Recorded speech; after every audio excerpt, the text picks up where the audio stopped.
Hello everyone, welcome back to my YouTube channel all you need to know. इस वीडियो में हम electricity class 10th के लिए इलेक्ट्रिसिटी जो चैप्टर है उसको हम कवर करेंगे। ठीक है। तो इसमें सबसे पहले इलेक्ट्रिक करंट एंड सर्किट के बारे में हम देखते हैं। ठीक है। तो यहाँ पर हमारे पास में सबसे पहले जो हेडिंग है तो वो है electric charge and cross section. ठीक है। तो ये क्या होता है? ठीक है। इलेक्ट्रिक चार्जेस तो हमको देखिए पता है कि क्या होते हैं, जैसे इलेक्ट्रॉन है। ठीक है। इलेक्ट्रॉन और ठीक है। तो इलेक्ट्रॉन है और प्रोटॉन है। ठीक है। तो ये हमारे इलेक्ट्रिक चार्जेस होते हैं। ठीक। तो अगर चार्जेस की बात आएगी तो मतलब कि या तो इलेक्ट्रॉन होगा या तो प्रोटॉन होगा। बेसिकली इलेक्ट्रॉन के मूवमेंट से ही करंट फ्लो होता है। तो हम सीधे सीधे ये कह सकते हैं कि इलेक्ट्रॉन हमारे मतलब जो चार्ज है जिनकी वजह से करंट फ्लो होता है तो वो इलेक्ट्रॉन्स होते हैं। ठीक है। इसके बाद में एक टर्म आता है क्रॉस सेक्शन। ठीक है। तो क्रॉस सेक्शन थोड़ा समझ लीजिए, ये बहुत ज़रूरी चीज़ है। तो जैसे हमारी जो वायर होती है तो वायर वो होती है सिलेंड्रिकल। ठीक है। इस तरह से हमारी जो वायर होती है वो सिलेंड्रिकल होती है। ठीक। तो अब अगर हम इस वायर की एक थिन स्लाइस कट करें, ठीक है, ऐसे यहाँ से मान लीजिए कि हमने एक इसकी एक थिन स्लाइस ऐसे कट कर दी। ठीक है। तो हम अगर इसको देखेंगे तो हमको कैसा दिखाई देगा? हमको एक सर्कल दिखाई देगा। ठीक है। ये जो सर्कल हमको दिखाई दे रहा है, ठीक है, तो वही क्रॉस सेक्शन या एरिया ऑफ क्रॉस सेक्शन होता है। ठीक है। इसी को हम बोल देते हैं area of cross section. Sorry, इसी को ही हम बोल देते हैं area of cross section. Okay. तो ये दो टर्म थे, बेसिक और इम्पोर्टेंट भी थे, तो इसको जानना ज़रूरी था। अब चलते हैं अपने मेन टॉपिक पे, इलेक्ट्रिक सर्किट। ठीक है। तो नेक्स्ट हेडिंग हमारी है इलेक्ट्रिक सर्किट। इसको देख लेते हैं इलेक्ट्रिक सर्किट क्या होती है, क्या होता है। Continuous continuous and closed path. ठीक है। तो कॉन्टिन्यूअस का मतलब ये होता है जो कंटिन्यू हो, कहीं से भी ब्रेक ना हो। जैसे एग्जांपल के लिए अगर मैं ये बनाऊं, एक लूप हमारे पास में ये है और एक लूप हमारे पास में ये है। ठीक है। तो अब ये वाला जो है ये कॉन्टिन्यूअस है। ठीक है। कॉन्टिन्यूअस है प्लस में क्लोज्ड भी है। ठीक। ये वाला जो हमारा है तो ये कॉन्टिन्यूअस तो है, यहाँ से थ्रू आउट, यहाँ से कॉन्टिन्यूअस तो है, लेकिन क्लोज्ड नहीं है। ठीक है। ठीक। तो कॉन्टिन्यूअस भी होना चाहिए और क्लोज्ड भी होना चाहिए। अगर कॉन्टिन्यूअस और क्लोज दोनों होगा तो वो जो पाथ होता है उसको हम कहते हैं इलेक्ट्रिक सर्किट। ठीक है। तो कॉन्टिन्यूअस होना ज़रूरी है, क्लोज्ड होना ज़रूरी है, और जिसमें इलेक्ट्रिक करंट फ्लो होती है। ठीक है। एक ऐसा पाथ, ठीक है, ऑफ एन इलेक्ट्रिक करंट का वो पाथ जो क्लोज्ड और कंटिन्यूअस होता है उसको हम बोलते हैं इलेक्ट्रिकल सर्किट। ठीक है। Electric circuit. और यहाँ पर क्या लगा होता है? यहाँ पर जैसे हमारा कोई बल्ब है, बल्ब की जगह कोई और भी डिवाइस लगी होती है, वो एक सिंपल सा सर्किट बना था इसलिए बना दिया। ठीक है। ये हो गई हमारी बैटरी। ठीक है। और ये हमारा हो गया स्विच या की भी इसको बोल देते हैं। ठीक है। प्लग की। ठीक है। ये सब अभी हम सिंबल्स में देखेंगे कि क्या होते हैं। ठीक है। तो इलेक्ट्रिक सर्किट समझ में आ गया। कॉन्टिन्यूअस एंड क्लोज पाथ होता है इलेक्ट्रिक करंट का, उसको हम बोलते हैं इलेक्ट्रिक सर्किट। ठीक है। इसके बाद में अब इलेक्ट्रिक करंट क्या होती है तो उसको देख लेते हैं। ठीक है। तो electric current electric current is expressed by the amount of charge flowing through a particular area in unit time. ठीक है। अब ऐसे समझिए कि जो मैंने क्रॉस सेक्शन के एरिया ऑफ क्रॉस सेक्शन की जो बात मैंने कही थी, तो लेट्स से मान लीजिए कि यहाँ पर ये जो हमारा एरिया ऑफ क्रॉस सेक्शन है और इसमें से कुछ नंबर ऑफ इलेक्ट्रॉन्स निकल पा रहे हैं। ठीक है। यहाँ से बिल्कुल वर्टिकली ऐसे ऐसे ऐसे ऐसे इलेक्ट्रॉन जो है इसमें से सब पास आउट होते जा रहे हैं। अगर वायर में इसका मूवमेंट हम देखेंगे तो वायर में इसका मूवमेंट कुछ ऐसे दिखाएंगे हम, कि जैसे इलेक्ट्रॉन जो हैं तो वो इस डायरेक्शन में मूव कर रहे हैं। ठीक है। ठीक। लेकिन यहाँ पर जब हम इसमें देखेंगे एरिया ऑफ क्रॉस सेक्शन में, तो यहाँ पर इलेक्ट्रॉन्स अंदर की तरफ टुवर्ड्स द स्क्रीन, ठीक है, अंदर की तरफ मूव कर रहे हैं। ठीक है। यहाँ से कैसे मूव कर रहे हैं? इस तरफ को। अच्छा, एक और साइन कन्वेंशन होता है कि अगर इलेक्ट्रॉन के मूवमेंट का डायरेक्शन अगर ये है, लेफ्ट टू राइट है, तो जो करंट का डायरेक्शन होगा वो क्या हो जाएगा?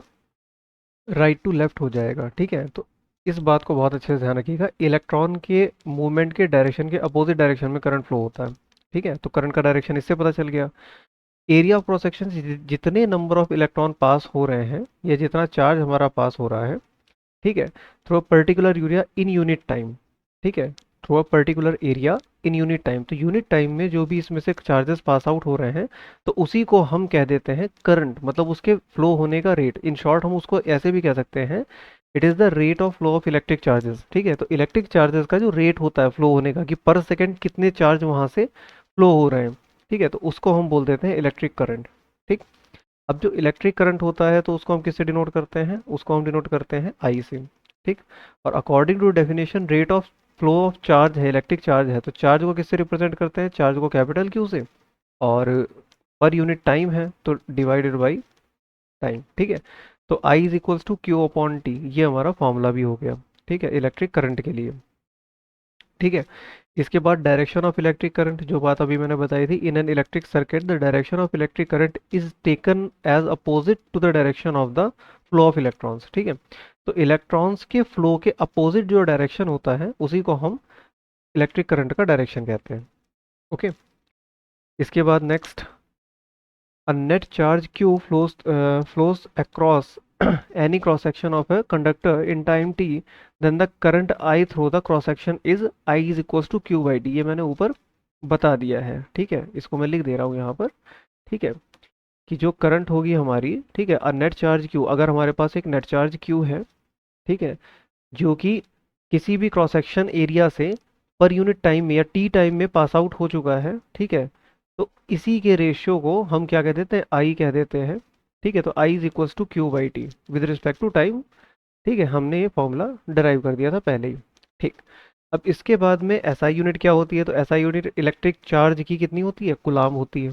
ठीक है, जो ये इलेक्ट्रिक चार्ज होता है हमारा, तो इसकी यूनिट होती है कुलाम। ओके, तो इसकी यूनिट हो गई गुलाम। ठीक, इसको हम शॉर्ट में सी से भी रिप्रेजेंट कर देते हैं। The electric current is expressed bye a unit called ampere. ठीक है, और इलेक्ट्रिक करंट की यूनिट क्या होती है, इलेक्ट्रिक करंट की यूनिट हो जाती है एम्पियर। ठीक है, ऐसा यूनिट है, तो ये सब आपको अच्छे से समझते चलना है। ठीक है, और मैंने बनाया भी इसको इस तरह से है कि अगर आप स्क्रीनशॉट ले लें या इसको सेव कर लें या नोट्स भी बना सकते हैं। ठीक है, और अगर पीडीएफ चाहिए तो कमेंट सेक्शन में लिख दीजिए, पीडीएफ अवेलेबल हो जाएगी। अब इसके बाद में, हाँ, एन इंस्ट्रूमेंट, यहाँ पर जैसे an instrument called ammeter measures electric current in a circuit, it is always connected in series in a circuit. ठीक है, तो जैसे मान लीजिए हमारे पास में कोई सर्किट है, हम चाहते हैं उसमें करंट को मेज़र करना, हमें करंट की एक वैल्यू मिल जाए कि इतने वैल्यू की करंट उसमें फ्लो हो रही है, 1 एम्पियर, 2 एम्पियर, 3 एम्पियर। तो हमें उसमें करंट को अगर मेज़र करना है, तो उसको मेज़र करने के लिए हमें अमीटर नाम की एक डिवाइस होती है, उसे हमें कनेक्ट करना होता है इन सीरीज। कैसे कनेक्ट करना होता है, सीरीज में। अब सीरीज में कनेक्ट करने का मतलब ये होता है कि आप जैसे मान लीजिए ये आपकी कोई वायर है, ठीक है, एक छोटा सा मैं सर्किट बना दे रहा हूँ जल्दी से। ठीक है, तो अगर जैसे मान लीजिए ये हमारा सर्किट है, इसमें की वगैरह मैं नहीं बना रहा हूँ। ठीक है, तो जैसे अगर आपको यहाँ पर आप चाहते हैं कि इस वायर में आपको आई की वैल्यू मिल जाए, ठीक है, कि आई की वैल्यू आपको इस वायर में मिल जाए, तो आप क्या करोगे कि इसी वायर में सीरीज में अमीटर को कनेक्ट कर दोगे। ठीक है, कैसे करोगे, जैसे मान लीजिए कि मुझे करना है, तो मैंने क्या किया कि इस वायर को मैंने इरेज किया, और इरेज करने से मतलब ये है कि कट कर दिया, और कट करके हाफ वायर में यहाँ से लाया, और यहाँ पर मैंने अमीटर को ऐसे फिक्स कर दिया इसमें। और ऐसे ये कहीं पर भी कर सकते हैं, किसी भी वायर में सीरीज में अगर आप कनेक्ट कर देंगे, और सीरीज में कनेक्ट करने का मतलब ही ये हो जाता है कि आप उस वायर के बीच में ही उसको कनेक्ट करेंगे, मतलब एंड पॉइंट्स पे कनेक्ट कर रहे हैं। ठीक है, तो ऐसे, ठीक है, तो जब ये ऐसे कनेक्ट हो जाएगा, तो ये रीडिंग दे देगा आपको, जितनी भी करंट होगी तो वो आपको पता चल जाएगी। ठीक, तो अमीटर का बस यही काम है, इस काम में ये आता है। ठीक है, अब इसके बाद में हमने देखा कैलकुलेट द, अब एक न्यूमेरिकल है। ठीक है, तो इस न्यूमेरिकल को भी देख लेते हैं। इस न्यूमेरिकल को भी देख लेते हैं। ठीक है, इस न्यूमेरिकल में calculate the number of electron constituting 1 coulomb of charge. ठीक है, इसका मतलब ये है कि 1 कूलम ऑफ चार्ज में, मतलब अगर 1 कूलम चार्ज अगर हम लेट करते हैं, तो क्यू की वैल्यू हमने कितनी ले ली, 1 कूलम। ठीक है, 1 कूलम चार्ज में कितने नंबर ऑफ इलेक्ट्रॉन्स अवेलेबल होंगे, नंबर ऑफ इलेक्ट्रॉन्स हमको फाइंड करना है, तो वो हमने एन लेट कर लिया। ठीक है, ठीक है, तो इसको अब कैसे करेंगे सॉल्व? तो सबसे पहले मैं आपको एक चीज़ बता दूं, हमारे पास एक फॉर्मूला होता है Q is equals to n e. ठीक है, ये फॉर्मूला होता है हमारे पास में Q is equals to n e. ठीक है, अभी जो Q is equals to n e ये फॉर्मूला होता है, तो इसमें n होता है नंबर ऑफ इलेक्ट्रॉन और E की वैल्यू फिक्स होती है। E होता है 1.6 इंटू 10⁻⁻⁻19 कूलम। ठीक है, तो ये इलेक्ट्रॉन के चार्ज की वैल्यू होती है जो कि फिक्स होती है, और हमें इसकी एब्सोल्यूट वैल्यू से मतलब होता है, तो हम सिर्फ वही लेते हैं, मतलब कि हम इसकी सिर्फ न्यूमेरिकल वैल्यू ले रहे हैं। ठीक है, साइन के साथ हम नहीं ले रहे हैं। ठीक है, अच्छा, तो अब इन्होंने कहा कि 1 कूलम अगर चार्ज है तो 1 कूलम चार्ज में कितने नंबर ऑफ इलेक्ट्रॉन हमारे पास में अवेलेबल होंगे, तो इसी फॉर्मूले में रख करके हम आराम से पुट कर सकते हैं। तो क्यू हमारे पास में गिवन है 1 coulomb is equals to n, हमको फाइंड आउट करना है, और ई की वैल्यू हमारे पास में है 1.6 इंटू 10⁻⁻19 कूलम। इसको जब आप सॉल्व करोगे तो एन की वैल्यू आएगी 1 coulomb divided by 1.6 into 10⁻⁻19 coulomb. ठीक है, तो अब देखिए, जैसा आप देख रहे हैं कि कूलम से कूलम कैंसिल हो जाएगा, और नंबर हमारा क्या होना चाहिए, यूनिट लेस होना भी चाहिए। ठीक है, नंबर में थोड़ा ना यूनिट होती है, नंबर नंबर होता है। इसको जब आप डिवाइड करोगे तो आपको एक पर्टिकुलर इसकी वैल्यू मिल जाएगी। तो ये वैल्यू आएगी 6 इंटू 10⁻18 इलेक्ट्रॉन्स के अराउंड। ठीक है, जब आप इसको सॉल्व करोगे तो ये वैल्यू आपको इतनी मिल जाएगी। ठीक है, तो इसको आप लेट कर सकते हो, एक इंपॉर्टेंट न्यूमेरिकल था तो मैंने इसको आपको एक्सप्लेन कर दिया। ठीक है, तो नेक्स्ट टॉपिक है हमारा electric potential and potential difference. ठीक है, तो ये हमारा नेक्स्ट टॉपिक है। इसमें देखते हैं what makes the electric charge to flow. अच्छा, आपने कभी सोचा कि इलेक्ट्रिक चार्ज फ्लो क्यों होता है? ठीक है, इलेक्ट्रिक चार्ज के फ्लो होने का रीज़न क्या है? कि एक कोई वायर हमारे पास में है और उस वायर में कुछ भी नहीं है, और सडनली उसमें क्या होने लगता है, करंट फ्लो होने लगता है, उसको छूते नहीं है हम। ठीक है, वो किसी अप्लायंस में लग जाती है तो वो चलने लगता है। तो ऐसा क्यों होता है? तो ऐसा इसलिए होता है, the electrons move only if there is a difference of electric pressure. ठीक है, कि अगर ये जो वायर है, इस वायर के जो टर्मिनल्स हैं, जैसे एक टर्मिनल ए हो गया और दूसरा टर्मिनल बी हो गया, तो अगर इस वायर के टर्मिनल्स पे अगर हम इलेक्ट्रिक प्रेशर, जिसको हम पोटेंशियल डिफरेंस भी कहते हैं, अगर हमने वो क्रिएट कर दिया, मतलब कि ए में और बी में, ठीक है, इनके जो मतलब जो भी इनके वो हैं टर्मिनल्स हैं, इनमें अगर हमने पोटेंशियल डिफरेंस क्रिएट कर दिया अलोंग द कंडक्टर, तो इसमें इलेक्ट्रॉन फ्लो होने लगेंगे, और इलेक्ट्रॉन अगर फ्लो होने लगेंगे तो इलेक्ट्रॉन के अपोजिट डायरेक्शन में करंट भी फ्लो होने लगेगा, electric current basically. The difference of potential may be produced by a battery. अब ये जो डिफरेंस है भैया, हमने बता दिया आपको कि डिफरेंस पोटेंशियल डिफरेंस आप क्रिएट कर दीजिए और इलेक्ट्रॉन फ्लो होने लगेंगे, लेकिन अब ये जो पोटेंशियल डिफरेंस है तो ये क्रिएट करेंगे कैसे? तो इसको क्रिएट करने के लिए हम यूज़ करते हैं बैटरी का। ठीक है, बैटरी क्या होती है? Battery is a combination of one और मोर इलेक्ट्रिक सेल्स। ठीक है, कि एक से ज़्यादा इलेक्ट्रिक सेल्स लगा करके आप कॉम्बिनेशन बना करके एक बैटरी फॉर्म करते हैं, और उस बैटरी का यूज़ करके आप इलेक्ट्रिक पोटेंशियल डिफरेंस क्रिएट कर देते हैं टर्मिनल में, और फिर करंट फ्लो होने लगता है in the opposite direction of electron. ठीक है, डेफिनेशन देख लेते हैं जल्दी से। We define the electric potential difference between two points in an electric circuit carrying some current as the work done to move a unit charge from one point to other। ठीक है, तो हमने क्या कहा कि इलेक्ट्रिक पोटेंशियल डिफरेंस को, ठीक है, जो इलेक्ट्रिक पोटेंशियल डिफरेंस होता है 2 पॉइंट्स में, तो हमने सबसे पहले अपनी एक वायर फॉर्म कर ली। ठीक है, तो ये हमारी वायर हो गई। एक पॉइंट हमने इसका लेट कर लिया ए, और एक पॉइंट हमने इसका लेट कर लिया बी। ठीक है, तो ये हमारे पास में इसके 2 पॉइंट्स हो गए। अब इसके बाद में electric potential difference between two point, तो इनके पॉइंट के बीच में इलेक्ट्रिक पोटेंशियल डिफरेंस क्या होगा? In electric circuit carrying some current, इसमें कुछ करंट भी फ्लो होगा, as the work done to move. ठीक है, कि हमें जैसे मान लीजिए कि यहाँ से एक चार्ज है कोई, उस चार्ज को यहाँ से और यहाँ तक ले जाने में कुछ वर्क करना पड़ा। ठीक है, इस चार्ज को इस पॉइंट से यहाँ तक ले जाने में कुछ वर्क करना पड़ा, या फिर यहाँ से और यहाँ तक ले जाने में कुछ वर्क करना पड़ा, कि यहाँ से पूरा उठा करके हम यहीं तक ले गए। ठीक है, तो यहाँ तक अब देखिए, किसी भी चीज़ को अगर आप मूव कराते हैं तो उसके लिए वर्क तो करना ही पड़ेगा, और अगर वर्क आप करोगे तो वही वर्क उस चार्ज की रिस्पेक्ट में पोटेंशियल डिफरेंस को डिफाइन करता है। मतलब पोटेंशियल डिफरेंस जो आपका होगा V इज इक्वल्स टू जो वर्क आपने किया चार्ज को मूव करने में, और कितने चार्ज को उसी चार्ज की रिस्पेक्ट में निकाल लेंगे। ठीक है, तो ये हो जाता है हमारा पोटेंशियल डिफरेंस। ठीक है, कि चार्ज, जितनी चार्ज की जो अमाउंट थी आपके पास में, उस चार्ज की अमाउंट को आपने एक पॉइंट से दूसरे पॉइंट तक मूव करने में जितना वर्क किया, तो उसी चार्ज की रिस्पेक्ट में, उसी अमाउंट की रिस्पेक्ट में हम पोटेंशियल डिफरेंस को डिफाइन कर देते हैं। ठीक है, तो ऐसे भी आप कह सकते हैं और ऐसे भी कह सकते हैं, potential difference is the ratio of W by Q. ठीक है, तो ये हो गया। इसके बाद एसआई यूनिट क्या होती है? SI unit of electric potential is volt. इसको हम कैपिटल वी से रिप्रेजेंट कर देते हैं। ठीक है, हाँ एक चीज़ और यहाँ पर है। तो ये नोट है, इस नोट को देखिए। In order to maintain the current in a given electric circuit the cell has to expend its chemical energy stored in it. तो जो, अगर जैसे आपने एक बार पोटेंशियल डिफरेंस क्रिएट कर दिया, ठीक है, जैसे मान लीजिए कि ये आपकी वायर थी, इस वायर में आपने बैटरी लगाई ऐसे, और बैटरी लगाने के बाद इसमें पोटेंशियल डिफरेंस क्रिएट हो गया, लेकिन इसको मेंटेन करके रखना है।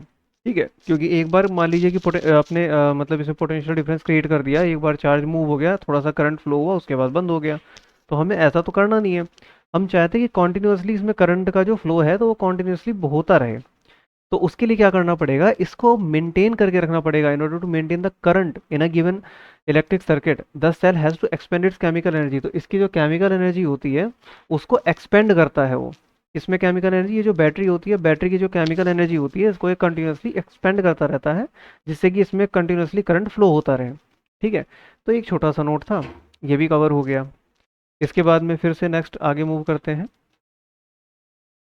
सर्किट डायग्राम, इसको देख लेते हैं। सर्किट डायग्राम में कुछ एलिमेंट्स हैं, इनको समझ लेते हैं। तो सबसे पहला जो हमारा एलिमेंट है, तो वो कौन सा है? ठीक है, देखिए, इलेक्ट्रिक एन इलेक्ट्रिक सेल, तो ये मैं बता ही चुका हूँ आपको। इलेक्ट्रिक सेल कैसा होता है? ये सिंबल जो जहाँ पर भी लगा होता है, ये इलेक्ट्रिक सेल का सिंबल होता है। ठीक है, अगर सिंगल सेल है तो। उसके बाद में बैटरी और ए कॉम्बिनेशन ऑफ सेल, तो इसमें देखिए एक सेल ये लगा है, एक सेल ये लगा है, एक सेल ये लगा है, तो तीन सेल का कॉम्बिनेशन इसमें दिखाया गया है। तो इस तरह से अगर एक से ज़्यादा सेल लगे हुए हैं तो मतलब वो बैटरी को रिप्रेजेंट कर रहा है। हालांकि ये भी बैटरी को रिप्रेजेंट कर देता है, सिंगल सेल बैटरी को रिप्रेजेंट कर सकता है। इसके बाद में प्लग की होता है और स्विच यहाँ पर ओपन है। अब देखिए यहाँ पर इसको मैं थोड़ा एक्सप्लेन कर दूँ। जैसे ये जो हमारी जो की है, ठीक है, तो प्लग की मैंने ये सर्किट डायग्राम में बनाई थी, ये अभी ओपन है। ओपन होने का मतलब ये है कि इसकी वजह से जो हमारा सर्किट है वो भी क्या है, वो भी ओपन है। जब इसमें हम प्लग इंसर्ट करेंगे तब ये क्लोज होगी, और तब हमारा सर्किट क्लोज होकर के फिर उसमें इलेक्ट्रिक करंट फ्लो होना चालू हो जाएगा। ठीक है, इसको जैसे मैं थोड़ा सा यहाँ बना करके बता देता हूँ ताकि अच्छे से समझ में आ जाए। देखिए, जैसे हमारा ये सर्किट है, ठीक है, यहाँ पर हमने एक सेल लगा लिया एक, ठीक है, ये पॉजिटिव चार्ज हो गया, ये नेगेटिव, इसके टर्मिनल हमने शो कर दिए। अब यहाँ पर हमारी की लगी हुई है। ठीक है, यहाँ पर मान लीजिए कि हमारा बल्ब लगा हुआ है ऐसे करके। ठीक है, तो अभी ये ओपन है, अभी इसमें जो करंट है, अभी करंट फ्लो नहीं होगा और ये बल्ब ग्लो नहीं होगा। ठीक है, तो होगा क्या कि अगर हम इसको क्लोज करेंगे, मतलब ऐसे, ठीक है, ऐसे लगा के हमने इसको क्लोज कर दिया, जैसे ही हम इसमें प्लग को इंसर्ट करेंगे इलेक्ट्रिक करंट फ्लो होने लगेगा और ये बल्ब ग्लो होने लगेगा। ठीक है, तो ये चीज़ आप ध्यान रखिए। ठीक है, अच्छा, ये वाला पॉइंट क्या है? ये है प्लग की और स्विच क्लोज्ड। यहाँ पर स्विच क्लोज्ड है, करंट अच्छे से फ्लो हो रहा है। ठीक है, अच्छा, यहाँ पर वायर जॉइंट है। वायर जॉइंट यहाँ पर, अब इसमें आप देख सकते हैं कि ये एक वायर ऐसे थी और दूसरी वायर को इसी वायर में ज्वाइंट कर दिया गया है। ठीक है, तो इस तरह से जब टी की शेप बनती है तो इसको हम कहते हैं wire joint. Wire crossing without joining, मतलब यहाँ पर क्या है कि जैसे ये वाली जो वायर थी, ये वाली जो वायर थी, इस वायर के ऊपर से इस वायर को ऐसे घुमा करके लाया गया है। ठीक है, तो इन दोनों वायर में कोई कनेक्शन नहीं है। ठीक है, तो ये वायर क्रॉसिंग दिखा रहा है। इलेक्ट्रिक बल्ब का सिंबल आप समझ ही गए होंगे, दो तीन बार तो मैं बना ही चुका हूँ। रजिस्टर और रेजिस्टेंस, तो ये सिंबल होता है आपका रेजिस्टेंस का। रेजिस्टेंस क्या होती है आगे समझेंगे इसी चैप्टर में। वेरिएबल रेजिस्टेंस और रियोस्टेट, ठीक है, इसके भी वहीं पर डिफाइन कर दूंगा वेरिएबल रेजिस्टेंस क्या होती है। अमीटर, अमीटर मैं बता चुका हूँ, अगर आपको करंट को मेज़र करना है तो उसके लिए क्या होता है, उसके लिए अमीटर होता है।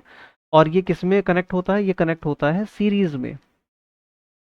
ठीक है, ये कनेक्ट होता है सीरीज में। और अगर वोल्ट मीटर की बात करें तो वोल्ट मीटर किस लिए होता है? ये वोल्टेज को, मतलब कि पोटेंशियल डिफरेंस को मेजर करने में हेल्प करता है। ठीक है, जिस तरह ये करंट की रीडिंग देता है, उस तरह से वोल्ट मीटर वोल्टेज की या पोटेंशियल डिफरेंस की रीडिंग देता है। और इसको हम सीरीज में कनेक्ट नहीं करते, इसको हम कनेक्ट करते हैं पैरेलल। ठीक है, चलिए यहाँ पर आ गया है तो मैं थोड़ा सा इसको एक्सप्लेन कर दे रहा हूँ। ठीक है, जल्दी से इसको देख लेते हैं। अब देखिए, जैसे मान लीजिए कि हमारे पास में एक वायर है और इस वायर में कुछ मान लीजिए कि ऐसे ऐसे करके कोई एक रेजिस्टेंस ऐसे लगा हुआ है, ठीक है। अब इस रेजिस्टेंस में हम चाहते हैं कि इसके जो दो टर्मिनल हैं, इन टर्मिनल का हमको पोटेंशियल डिफरेंस पता चल जाए। तो हम क्या करेंगे, वोल्ट मीटर को लेंगे साइड से और ऐसे इसमें लगा देंगे, ठीक है। और ऐसे इसमें लगा देंगे, माइनस प्लस जो भी साइन जहाँ से भी करंट फ्लो हो रहा होगा, तो ऐसे पुट कर देंगे। तो ये हमको जितना भी मान लीजिएगा, अगर 5 वोल्ट है तो 5 वोल्ट की रीडिंग हमको दे देगा कि भाई 5 वोल्ट इसमें पोटेंशियल डिफरेंस है इसके टर्मिनल पर, यहाँ पर ए टर्मिनल और बी टर्मिनल। तो ये क्या करता है, किन्हीं भी दो पॉइंट के बीच का पोटेंशियल डिफरेंस हमको रीड करके दे देता है। और ये जुड़ा कैसे हुआ है, ये जुड़ा हुआ है पैरेलल, ठीक है। तो वोल्ट मीटर हमेशा कैसे जोड़ते हैं, पैरेलल। भैया लिख लेना कहीं पर नोट बना के, ओके, पैरेलल होता है। ठीक। नाउ अब इसके बाद ओम्स लॉ, ठीक है। ओम्स लॉ ये बहुत इंपॉर्टेंट है, ठीक है, ये आपको अच्छे से आना चाहिए, ठीक है। तो ओम्स लॉ क्या है, ओम्स ने ये एक ओम्स थे, साइंटिस्ट थे, इन्होंने एक एक्सपेरिमेंट किया। और एक्सपेरिमेंट में इन्होंने ये देखा, ऑब्जर्व किया कि potential difference V across the end of a given metallic wire, ठीक है। कि अगर हमारे पास में, अब देखिए वायर तो बना ही लेते हैं जल्दी से, एक इलेक्ट्रिक करंट पड़ रहा है, वायर तो बनानी है। तो इसके अक्रॉस, जैसे मान लीजिए कि ए है और ये बी, इसके दो टर्मिनल्स हो गए। तो इन टर्मिनल्स के अक्रॉस जो पोटेंशियल डिफरेंस है, तो उसको हमने लेट कर लिया वी, ठीक है। ends of a given metallic wire in an electric circuit is directly proportional to the current flowing through it। अगर इसमें एक करंट फ्लो हो रही है और वो करंट को हम I से रिप्रेजेंट कर दें, ठीक है, तो वो जो होगा प्रोवाइडेड, अब देखिए क्या होगा, it is directly proportional to current flowing, मतलब कि ये जो V है ये क्या हो जाएगा, डायरेक्टली प्रोपोर्शनल हो जाएगा इस करंट के। उन्होंने ये देखा कि करंट जितनी बढ़ रही है पोटेंशियल डिफरेंस उतना बढ़ रहा है, पोटेंशियल डिफरेंस जितना ज़्यादा है उतनी ही ज़्यादा करंट भी है, ठीक है। तो ये इन्होंने ऑब्जर्व किया। और इसके बाद में अब देखिए, अगर दो चीज़ें प्रोपोर्शनल हैं तो उनका जो रेशियो होता है तो वो कांस्टेंट होता है। तो अगर हम कहते हैं V अपॉन आई, तो ये कांस्टेंट होगा। इस कांस्टेंट को उन्होंने कैपिटल R से रिप्रेजेंट किया और इसको उन्होंने कहा रेजिस्टेंस, ठीक है। इसको इन्होंने क्या कह दिया, रेजिस्टेंस, ठीक है। तो ठीक है, आर से रेजिस्टेंस को इन्होंने रिप्रेजेंट कर दिया, ठीक है। तो रेजिस्टेंस, और हाँ यहाँ पर एक चीज़ और है, provided its temperature remains the same, मतलब कि टेम्परेचर में नो चेंज, कोई चेंज नहीं होना चाहिए, ठीक है। नो चेंज इन टेम्परेचर, ठीक है। No change in temperature, temperature में कोई चेंज नहीं होना चाहिए। अगर टेम्परेचर में चेंज होगा तो ये लॉ फॉलो नहीं होगा, ठीक है। अब इसके बाद में R is a constant for the given metallic wire at a given temperature and is called its resistance, इसी को हम बोलते हैं रेजिस्टेंस। अच्छा, रेजिस्टेंस का अगर आप एक नॉर्मल वे में समझें तो रेजिस्टेंस का मतलब होता है जब किसी वायर में करंट फ्लो होती है तो वायर की एक प्रॉपर्टी होती है जो ये चाहती है कि उस वायर में करंट फ्लो ना हो, तो वो उस करंट को रेजिस्ट करती है। और इसी प्रॉपर्टी को हम रेजिस्टेंस कहते हैं, जिनको उन्होंने फॉर्मूले के बेस पे ऐसे समझाया कि V अपॉन आई जो एक कांस्टेंट रहता है और वो होता है R के इक्वल। जो इसकी एसआई यूनिट होती है तो वो ओम होती है, और इसको एक ग्रीक सिंबल ऐसे बना करके रिप्रेजेंट करते हैं, ठीक है। तो ये ओम का सिंबल होता है, ठीक है, एक ग्रीक सिंबल है, तो इससे इसको रिप्रेजेंट करते हैं शॉर्ट में। इसके बाद आगे देखते हैं, the current through a resistor is inversely proportional to its resistance. अब देखिए जो करंट है, ठीक है, इसी फॉर्मूला से अगर हम ओम के नियम से ही अगर रूल से देख लें तो हमको पता है कि जो अगर आई होगा तो आई इज इक्वल्स टू हो जाएगा V अपॉन आर। ये हमको पता है, अभी अभी हमने देखा कि V upon I is equals to R था, तो I is equals to V upon R हो जाएगा।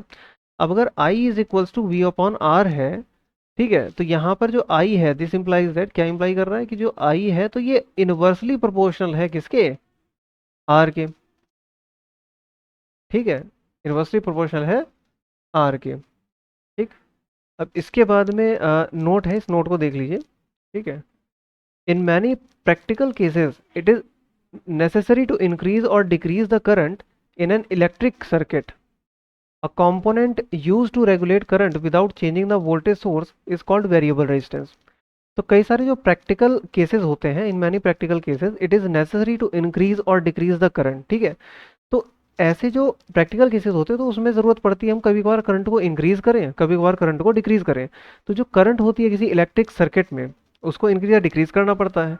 तो ऐसा एक कंपोनेंट यूज होता है जिसको हम कहते हैं वेरिएबल रेजिस्टेंस, ठीक है। तो वेरिएबल रेजिस्टेंस उसको हेल्प करती है करंट को इंक्रीज या डिक्रीज करने में, ठीक है। ये वेरिएबल रेजिस्टेंस वही है जो ऊपर वेरिएबल रेजिस्टेंस का सिंबल था। इसका सिंबल कैसा होता है, जैसे अ, ऐसे करके पहले तो रेजिस्टेंस बनेगी ऐसे, और फिर यहाँ से कोई एक ऐसे वायर एरो इस तरह से दिखा दिया जाएगा, तो ये हमारा वेरिएबल रेजिस्टेंस को रिप्रेजेंट करता है सिंबल, ठीक है। इसका मतलब ये है कि हम अपनी नीड के अकॉर्डिंग इसको इंक्रीज कर सकते हैं और डिक्रीज कर सकते हैं, ठीक है। अच्छा, अब इसके बाद में next topic, factors on which the resistance of a conductor depends. तो the resistance of the conductor depends, first point हमारा है ऑन इट्स लेंथ, ठीक है। तो मतलब कि अगर कोई कंडक्टर है, ठीक है, तो कंडक्टर का जो रेजिस्टेंस होता है वो उसकी लेंथ पे डिपेंड करता है। मतलब कि जो वायर है, ठीक है, अगर उसकी वायर को अगर हम कहते हैं एल है, इसकी जो लेंथ है वायर की वो एल है, ठीक है, तो एल पर ये क्या करेगा, डिपेंड करेगा, ठीक। उसके बाद में सेकंड पॉइंट हो जाएगा on it's area of cross section, ठीक है। एरिया ऑफ क्रॉस सेक्शन जो मैंने शुरुआत में ही बताया था, इसीलिए बताया था ताकि इसकी आगे ज़रूरत पड़ेगी तो आप समझ जाएंगे कि जो एरिया ऑफ क्रॉस सेक्शन होता है उस पर भी ये डिपेंड करेगा। एरिया जितना ज़्यादा होगा, ठीक है, उतना ही ज़्यादा चार्ज उससे पास आउट होगा, तो इस वजह से एरिया ऑफ क्रॉस सेक्शन पे भी डिपेंड करता है, ठीक है।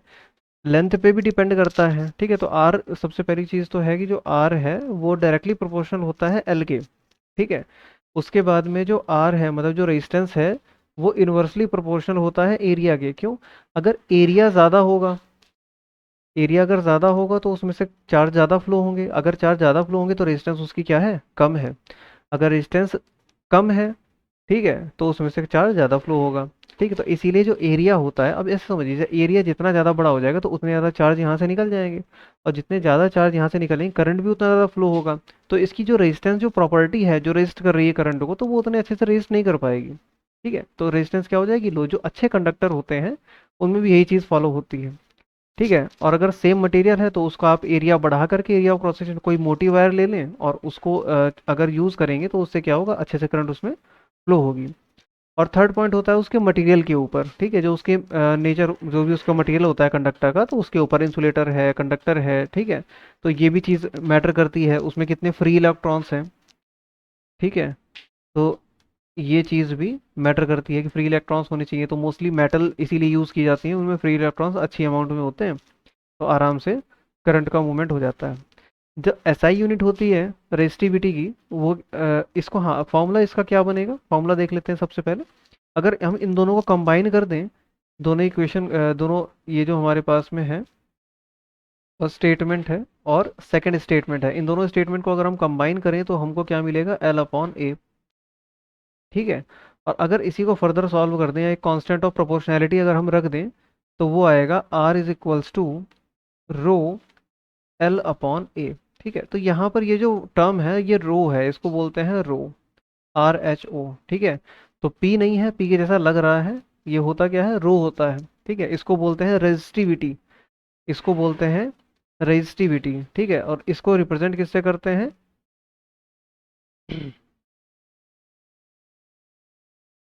हम्म, और इसको रिप्रेजेंट किससे करते हैं, तिरछे, पी पी टाइप का बनता है, हल्का सा तिरछा बना दीजिए, रो बन जाएगा, ठीक है। तो रो से इसको रिप्रेजेंट कर देते हैं, ठीक।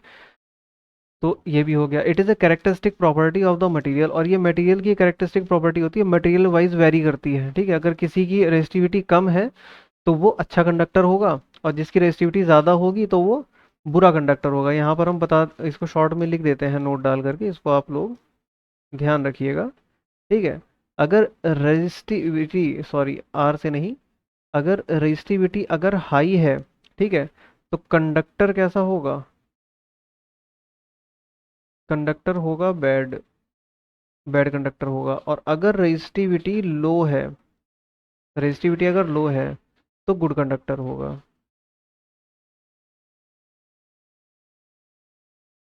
ठीक है। तो गुड कंडक्टर होगा अगर लो है रेजिस्टिविटी तो, और अगर हाई रेजिस्टिविटी है तो कंडक्टर बैड होगा, ओके।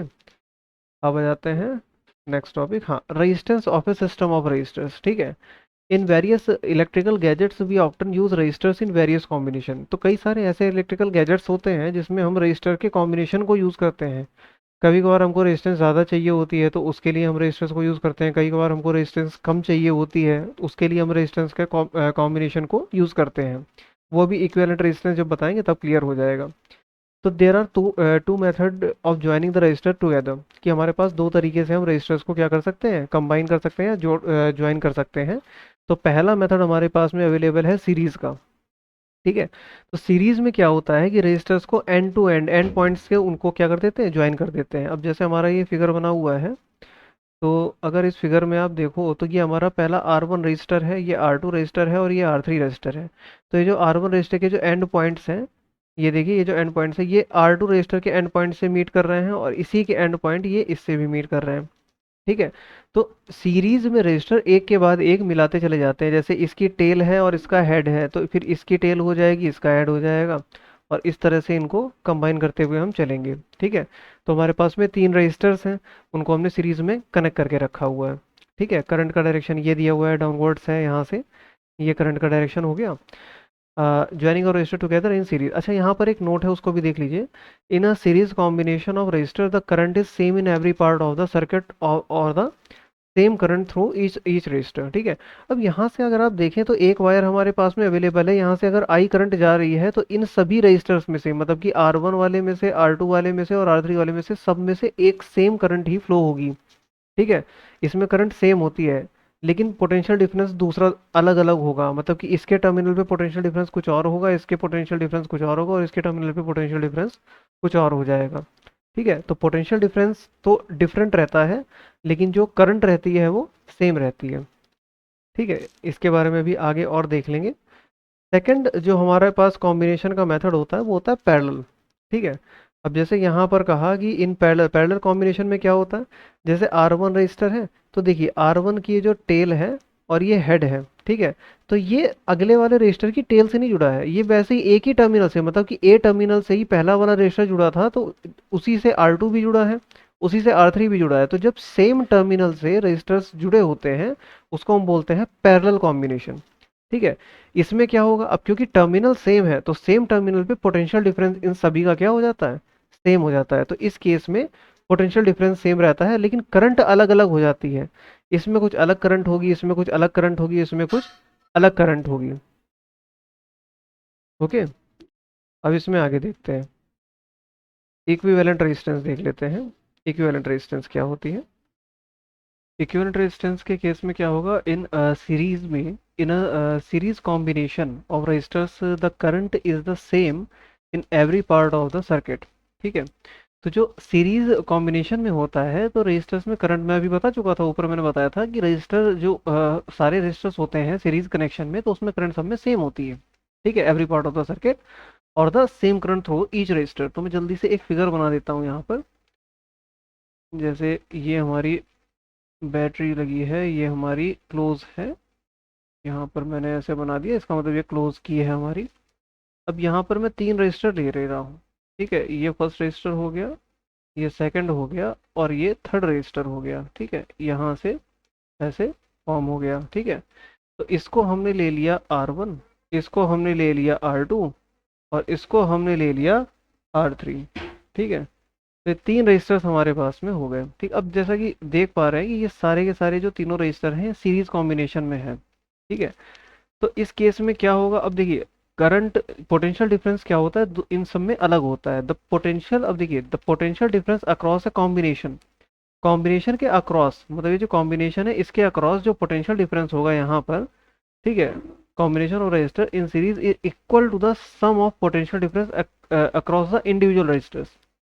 मतलब जो टोटल पोटेंशियल डिफरेंस होगा V इज इक्वल्स टू, तो वो इसके अक्रॉस जो पोटेंशियल डिफरेंस है, मान लीजिए इसके अक्रॉस पोटेंशियल डिफरेंस कितना है V1 का, इसके अक्रॉस पोटेंशियल डिफरेंस कितना है V2 का, और इसके अक्रॉस पोटेंशियल डिफरेंस कितना है V3 का। तो इस तरह से इनके सम के, अलजेब्रिक सम के इक्वल हो जाएगा। ठीक है, अब यहाँ पर हम थोड़ी सी ओम्स लॉ की मदद से इसको सॉल्व कर लेते हैं। तो ओम्स लॉ में हमको पता है V इज इक्वल्स टू क्या होता है, IR होता है। ठीक, तो हम तो टोटल पोटेंशियल डिफरेंस से क्या आएगी निकल करके, टोटल रेजिस्टेंस निकल करके आएगी। अच्छा, करंट तो पूरे सर्किट में सेम है, क्योंकि हम देख ही चुके हैं कि अगर सीरीज कनेक्शन होता है तो पूरे सर्किट में सेम करंट होती है। तो आई इज इक्वल्स टू, या यहाँ पर कहते हैं IR, और यहाँ पर मैं RE लिख दे रहा हूँ इक्विवेलेंट रेजिस्टेंस को रिप्रेजेंट करने के लिए, इज इक्वल्स टू, तो जो V1 की वैल्यू होगी, V1 कितना हो जाएगा I और R1 हो जाएगा। प्लस V2 की वैल्यू कितनी हो जाएगी, आई आर टू हो जाएगी, प्लस V3 की वैल्यू कितनी हो जाएगी, आई आर थ्री इसकी वैल्यू हो जाएगी। तो अगर यहाँ सबसे मैं आई को कॉमन लेकर कट कर दूँ तो जो इक्विवेलेंट रेजिस्टेंस हमारी निकल करके आ रही है वो कितनी आ रही है, R1 plus R2 plus R3। और इसी मेथड से ही हम क्या करते हैं, इक्विवेलेंट रेजिस्टेंस को फाइंड आउट करते हैं। अगर सीरीज में हमारे पास में रजिस्टर्स हैं तो हम उनकी इक्विवेलेंट रेजिस्टेंस को इसी तरीके से फाइंड आउट करते हैं। ठीक है, तो ये आपको ध्यान रखना है। ठीक है, तो इस तरह से इक्विवेलेंट रेजिस्टेंस हम फाइंड कर सकते हैं या टोटल रेजिस्टेंस भी फाइंड कर सकते हैं। ठीक है, तो ये फॉर्मूला हो गया सीधे सीधे आपके पास में, तो इसको आपको याद रखना है। अब इसके बाद में पैरेलल कॉम्बिनेशन के लिए देख लेते हैं। ठीक है, कि पैरेलल कॉम्बिनेशन के लिए क्या होगा, the total current I is equal to the, अब पैरेलल कॉम्बिनेशन पहले फिगर बना लें जल्दी से अपना, तो सर्किट बना लेते हैं। ठीक है, यहाँ से एक बैटरी हमने ऐसे लगा दी यहाँ पर, ये हमने अपनी की बना ली जो कि क्लोज्ड है, और यहाँ से तब अभी, हाँ ठीक। अब हमको 3 रजिस्टर्स लेने हैं एटलीस्ट, तो पहला हमने ऐसे ले लिया यहाँ पर। ठीक है, ऐसे ले लिया, और ये हमारा यहाँ से टर्मिनल हमने कंप्लीट कर दिया। एक रजिस्टर हमारा यहाँ से बीच से आ गया, और एक रजिस्टर हमारा यहाँ से ऐसे आ गया। ठीक, तो ये 3 रजिस्टर हमने ले लिए, ये टर्मिनल पॉइंट हमने मान लिए ए, और ये मान लिया हमने बी। तो अब हमको पता है कि इसमें क्या होगा, जो पोटेंशियल डिफरेंस होगा, तो पोटेंशियल डिफरेंस अक्रॉस यहाँ पर क्या होगा, सेम होगा, फिक्स होगा। मतलब हर रजिस्टर का जो पोटेंशियल डिफरेंस होगा वो सेम, क्योंकि देखो इसके भी इसका भी जो R1 है, R1 हमारा जो रजिस्टर है, तो R1 के भी टर्मिनल पॉइंट ए और बी है, R2 के भी terminal point A and B है, और R3 के भी terminal point A and B है। ठीक है, तो इन तीनों का जो पोटेंशियल डिफरेंस होगा इनके अक्रॉस, तो वो भी ही होगा। ठीक, डिफरेंट क्या होगा, डिफरेंट होगी इसमें करंट। ठीक है, इसमें I1 करंट होगी कुछ, इसमें हो जाएगी I2 करंट हो जाएगी, और इस वाली वायर में I3 करंट हो जाएगी। क्यों, क्योंकि जब यहाँ से करंट आएगी, मान लीजिए कि I करंट आई, ठीक है, तो ये जो I करंट है तो यहाँ से आकर 3 पार्ट्स में डिवाइड हो जाएगी, यहाँ से आएगी यहाँ तक, यहाँ से आने के बाद ऊपर चली जाएगी, एक इधर चली जाएगी, एक इधर चली जाएगी। ठीक है, तो 3 पार्ट्स में करंट यहाँ से डिवाइड हो जाएगी। तो इस सर्किट में जो करंट का जो सम आएगा तो वो इन सभी के इक्वल होगा।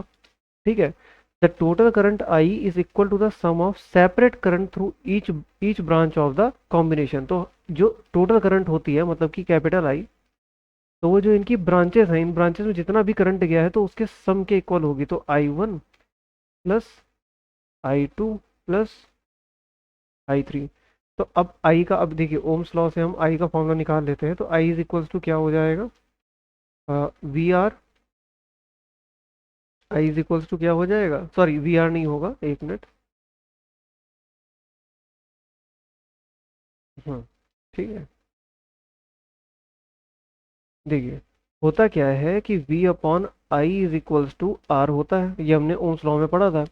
इसके बाद में अगर आई की वैल्यू हमको अगर निकालनी है तो आई की वैल्यू हो जाएगी हमारी v अपॉन आर। ठीक है, ये हमारी आई की वैल्यू यहाँ से निकल करके आएगी। ठीक है, तो आई की वैल्यू कितनी हो गई, v बाई आर हो गई। ठीक, इस वैल्यू को उठा के हम यहाँ पर पुट कर देते हैं, और v तो हमें पता है कि v सेम है, तो v अपॉन आर वन हो जाए, सॉरी आर हो जाएगा आर टी, टोटल रेजिस्टेंस या इक्विवेलेंट रेजिस्टेंस। यहाँ पर क्या हो जाएगा, यहाँ पर भी v अपॉन आर वन होगा, प्लस यहाँ पर भी v अपॉन आर टू होगा, यहाँ पर भी v अपॉन आर थ्री होगा। ठीक है, तो v कॉमन लेकर के हम कट कर देंगे, तो 1 अपॉन आर इक्विवेलेंट जो आएगी तो वो आ जाएगी 1 upon R one plus 1 upon R two और प्लस 1 अपॉन आर थ्री। ठीक है, तो ये हमारा इसकी इक्विवेलेंट रेजिस्टेंस का फॉर्मूला हमारा डेवलप हो गया। ठीक है, तो इसको भी आपको ध्यान रखना है। तो अगर पैरेलल कॉम्बिनेशन है तो इस फॉर्मूले का आप यूज़ करोगे, और अगर सीरीज कॉम्बिनेशन है तो इस फॉर्मूले का आप यूज़ करोगे। पहचान कैसे करोगे सीरीज कॉम्बिनेशन है कि पैरेलल कॉम्बिनेशन है, तो उसके लिए आपको सिंपल सा एक मेथड याद रखना है कि अगर करंट डिफरेंट है तो वो होगा पैरेलल कॉम्बिनेशन, और अगर करंट सेम है तो वो होगा हमारा सीरीज कॉम्बिनेशन। तो इतनी चीज़ आपको और ध्यान रखनी है। इसके बाद चलते हैं अपने नेक्स्ट टॉपिक। कुछ नोट्स हैं इस टॉपिक से रिलेटेड, रजिस्टर से, ठीक है, सीरीज एंड पैरेलल कनेक्शन से, तो उनको देख लेते हैं जल्दी से। पहला नोट हमारा है, it is obviously impracticable to connect an electric bulb and electric heater in series. ठीक है, अब देखिए होता क्या है कि अगर आप इलेक्ट्रिक बल्ब को और इलेक्ट्रिक हीटर को मान लो सीरीज में अगर आपने इनको कनेक्ट कर दिया, तो इलेक्ट्रिक बल्ब को मान लीजिए चाहिए 100 वाट, या करंट चाहिए मान लीजिए कुछ 1 एम्पियर का करंट चाहिए, या इलेक्ट्रिक हीटर को कुछ 1.5 एम्पियर का करंट चाहिए, एग्जाम्पल ले रहे हैं, कुछ भी मान लीजिए छोटा बड़ा। ठीक है, तो अब अगर सीरीज में, आपको पता है सीरीज में करंट की वैल्यू क्या होती है, सेम होती है, तो अगर एक ही सीरीज में बल्ब भी लगा देंगे, एक ही सीरीज में हीटर भी लगा देंगे, तो वो कैसे, मतलब कोई एक जलेगा एक नहीं चलेगा। ठीक है, एक खराब हो जाएगा।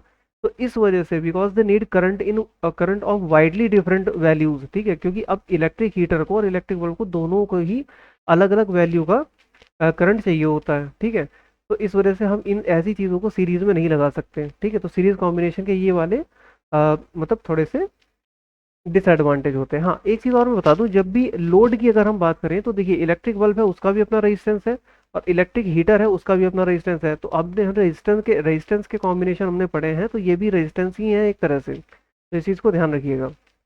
इसके बाद second point, another major disadvantage of series circuit is that when a component fails, अगर कोई कंपोनेंट फेल हो गया तो पूरा सर्किट ही ब्रोक हो जाता है। ठीक है, जैसे मान लीजिए कि अगर हमारी ये वायर है, ठीक है, अब इस वायर में मान लीजिए कि यहाँ पर लगा हुआ है बल्ब लगा हुआ है, और यहाँ पर लगा हुआ है फैन।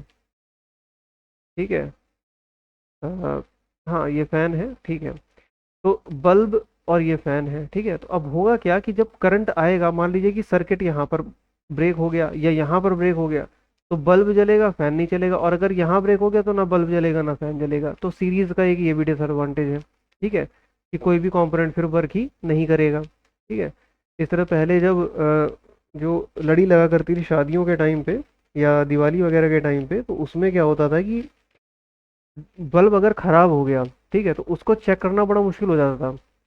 फिर बाद में फिर पैरेलल कनेक्शन वाली मतलब जो लाइट आगे आने लगी, तो वो अब यूज़ होती हैं। तो उसमें अगर से एक अगर बल्ब खराब भी हो जाता है तो भी आगे की मतलब पूरी चेन खराब नहीं होती है। ठीक है, तो पहले बड़ी दिक्कत होती थी। खैर, तो थर्ड पार्ट हमारा हो गया पैरेलल कनेक्शन इज हेल्पफुल। जो पैरेलल कनेक्शन होता है वो हेल्पफुल होता है obviously, particularly when each gadget has different resistance has required different turn from operate properly. तो अगर हम पैरेलल कनेक्शन में लगाएंगे तो हमको कोई दिक्कत ही नहीं है। जैसे अब मान लीजिए यहाँ से एक वायर आई, यहाँ से एक वायर लेकर के आपने यहाँ पर बल्ब लगा दिया, यहाँ पर आपने फैन लगा दिया, यहाँ पर आपने टीवी लगा दिया।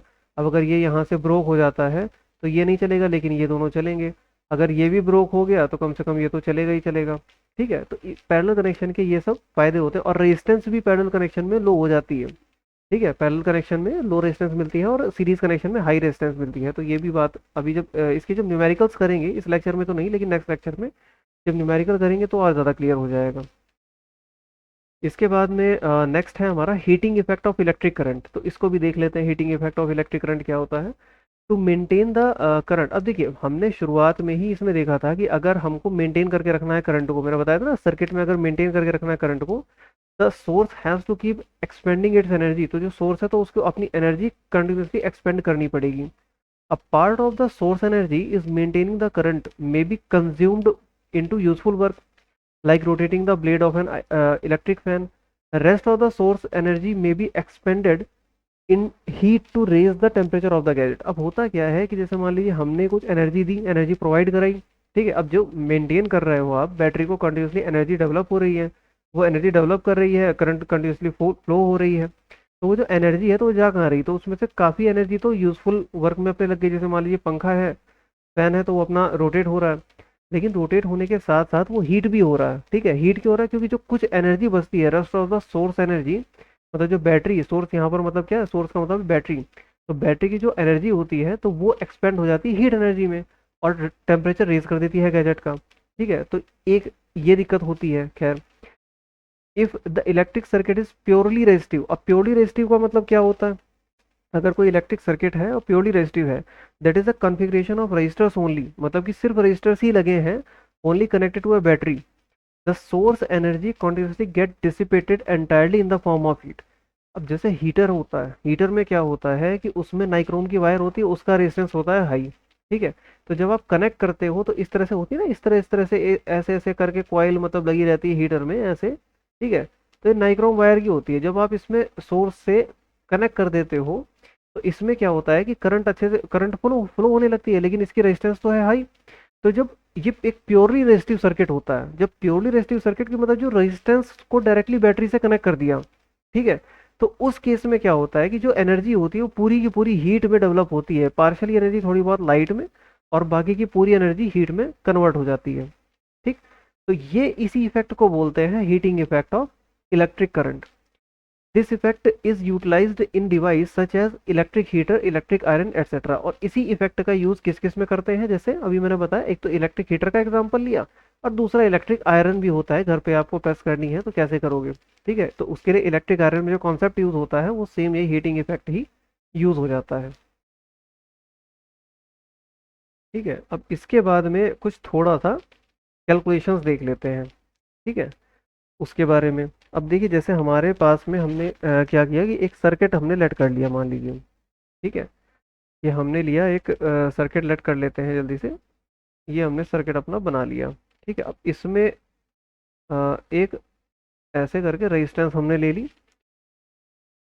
उसके बाद में यहाँ पर ऐसे ये बैटरी हो गई, और ये सर्किट थोड़ा सा तिरछा हो गया, ये ठीक है, अंडरस्टूड है, आप समझिएगा इसको। ठीक है, तो यहाँ पर पोटेंशियल डिफरेंस हमने क्या ले लिया, वी ले लिया। अच्छा, आई इसमें फ्लो हो रही है, करंट, आई करंट इसमें फ्लो हो रही है।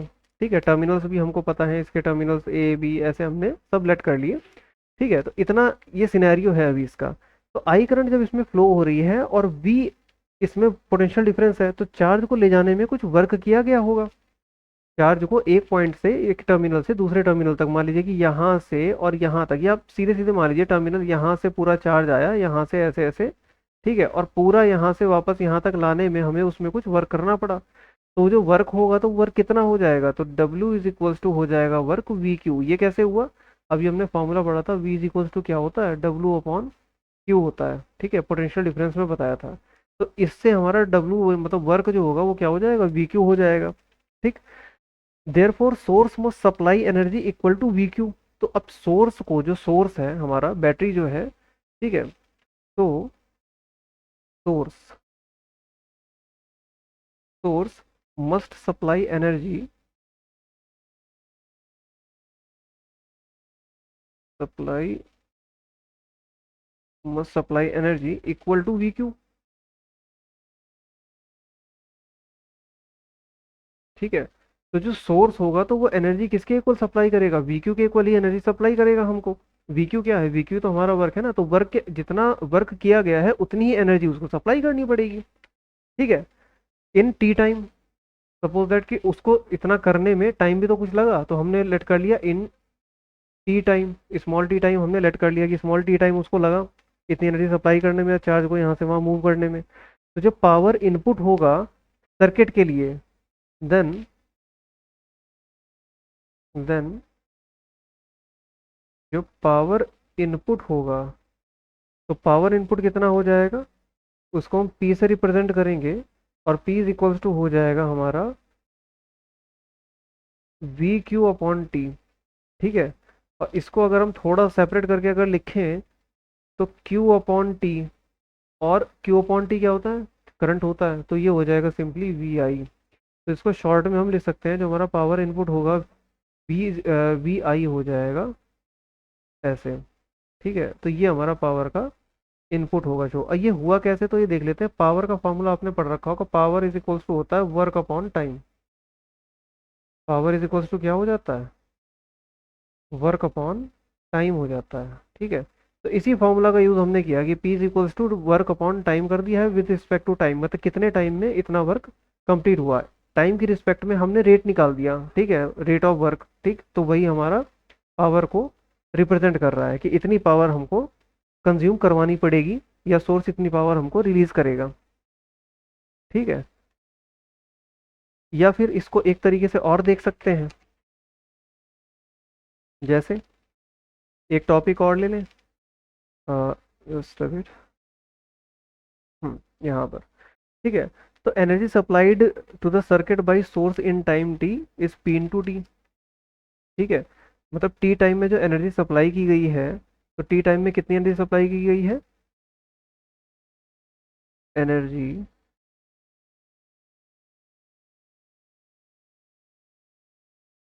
Supply to circuit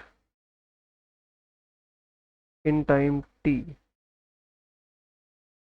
in time T. तो टी टाइम में कितनी एनर्जी सप्लाई की गई है, वो कितनी हो जाएगी, पी मल्टीप्लाइड बाई टी। क्यों, क्योंकि देखिए वर्क जो होता है वो एनर्जी के इक्विवेलेंट होता है। तो टाइम की अगर इधर आप मल्टीप्लाई करा देंगे तो वर्क इज इक्वल्स टू हो जाएगा पावर इनटू टाइम।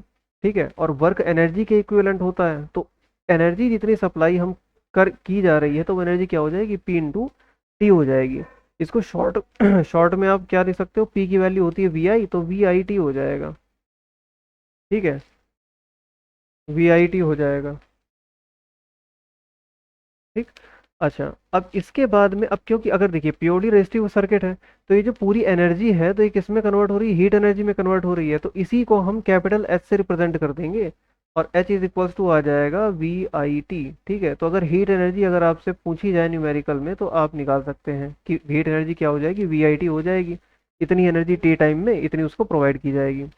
इसी के साथ में अगर हम इसमें ओम्स लॉ अप्लाई करते हैं, ठीक है, बाई ओम्स लॉ, ठीक है, बाई ओम्स लॉ।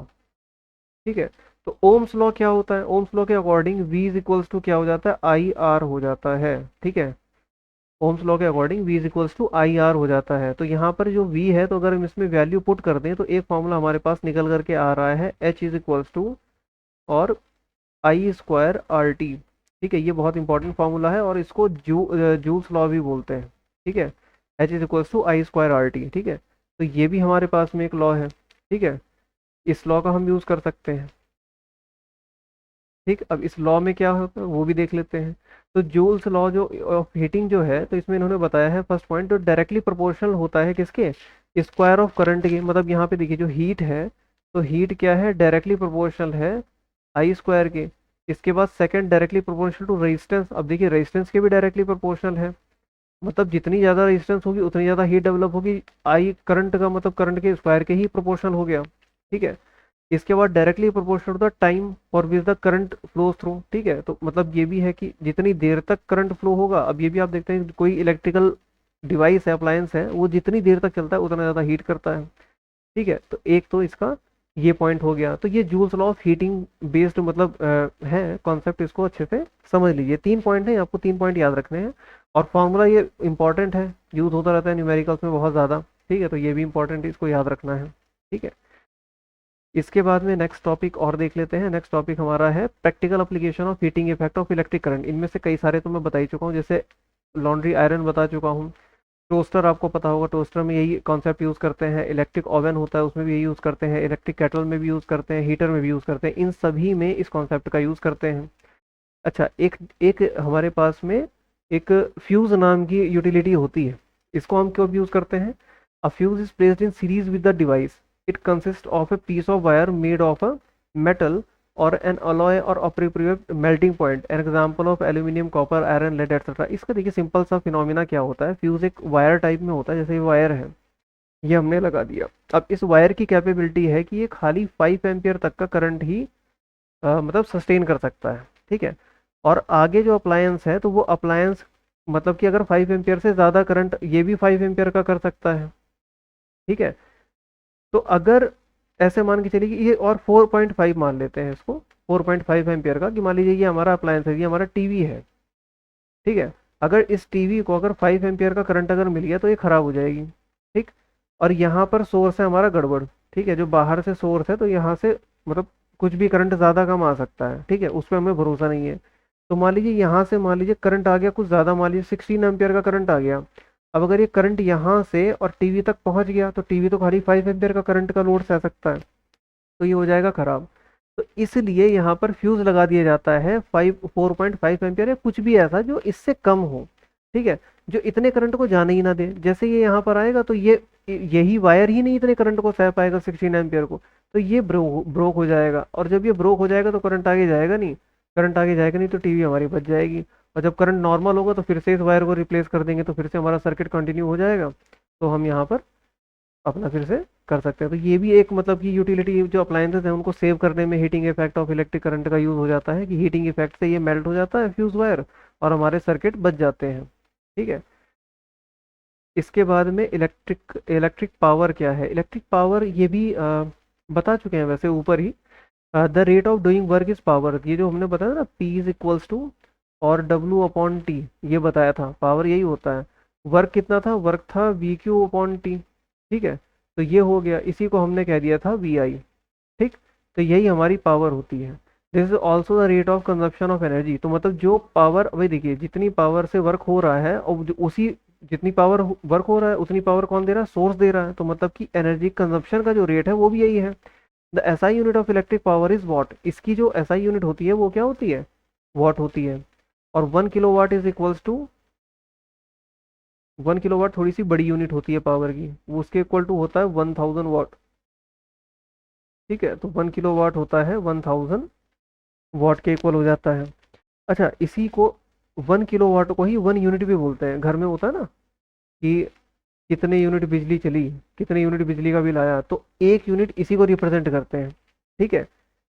1 यूनिट अगर हमको निकालना है तो 1 यूनिट मतलब कि 1 किलोवाट को वो रिप्रेजेंट करते हैं। घर में किलोवाट में कनेक्शन होते हैं, ठीक है। तो घर में जैसे मान लीजिए कि 1 यूनिट अगर आपने मतलब बिजली को यूज़ किया, करंट को यूज़ किया, मान लीजिए 1 किलोवाट आपने पावर का कंजप्शन कर लिया, तो इसका मतलब है कि आपकी 1 यूनिट इंक्रीज हो जाएगी, ठीक है।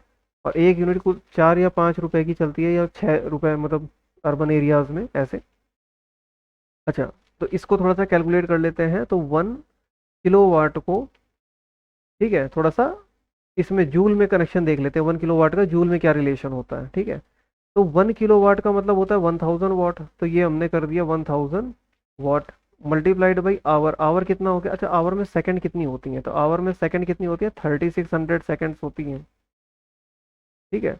इसी को अगर हम सॉल्व करें तो ये आ जाएगा 3.6 इंटू 10⁻⁶ जूल, ठीक है। क्योंकि वॉट इंटू सेकंड का मतलब होता है जूल, ठीक है। यहाँ से आप देख सकते हो कि अगर पावर पावर की यूनिट वॉट है और टाइम की यूनिट अगर सेकंड है, तो सेकंड की अगर इसमें इंटू करा रहे हैं तो डब्लू की यूनिट क्या निकल के आ रही है, जूल। ये हमको पता है, वर्क यूनिट जूल होती है। तो joule is equivalent to watt into second, ठीक है। तो ये चीज़ आपको ध्यान रखनी है। तो ये रिलेशन होता है 1 kilowatt is equals to 3.6 whole 10⁻⁶ joule, ठीक है। 3.6 इंटू 10⁻⁶ जूल, ठीक है। तो ये इसकी रिलेशन हो गया 1 किलोवाट का इसमें, ठीक है। और बस आई थिंक इतना ही है सिलेबस में। हाँ, तो आज के वीडियो में इतना ही, ठीक है। इसके नेक्स्ट वीडियो में हम लोग इसके कुछ न्यूमेरिकल्स वगैरह देखेंगे, ठीक है। कुछ क्या, लगभग कोशिश करूंगा सारे ही न्यूमेरिकल्स हो जाए, तो कोई डाउट भी, मतलब जो थोड़े बहुत हैं तो वो क्लियर हो जाएंगे और बेटर वे में। क्योंकि जब थ्योरेटिकल कॉन्सेप्ट एक अलग चीज़ होती है, लेकिन जब उसको न्यूमेरिकल के साथ आप करते हो तो ज़्यादा बेटर रिजल्ट्स मिलते हैं, ठीक है। तो नेक्स्ट वीडियो में मिलते हैं, ठीक है। Thank you for watching, see you in the next video.